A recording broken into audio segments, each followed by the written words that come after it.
Jess Mitchell was at Hats Off for Hope. Can't overcome anything if we'll just band together and hold together. We can outdo the darkness. We can bring light to a very troubled world. A world that is tough for some. For about a year, he was showing signs of depression. Depression that sometimes leads to suicide. I lost my son to suicide. He was 18. He was a guitar player in a band. His passion for music became his father's cause. And you never want to be here for the reason I'm here for. Jeff Curley started Pick with Austin shortly after his son Alan's death.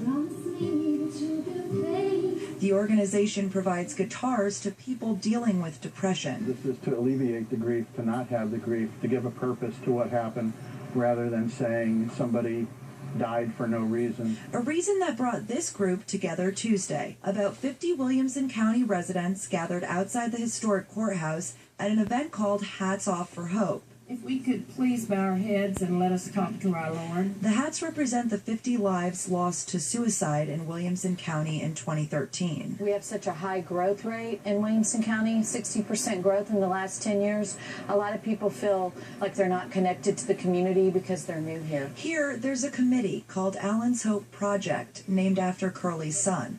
That committee hosts events like this one and raises awareness about suicide. Another thing that we try to get across to young people is if you have a friend that you suspect is potentially suffering these type of thoughts, that it's better to tell on them and lose a friend as a friend than to lose them as a living person. An important message with an even more important mission behind it. I'm telling you, we can make a difference in our world. In Georgetown, Jess Mitchell, Time Warner Cable News. If you or someone you know needs help, there are 2 suicide prevention lifelines you can call. The National Suicide Prevention Lifeline is 1-800-273-TALK, and the Bluebonnet Trails Community Services Hotline is 1-800-841-1255. It's not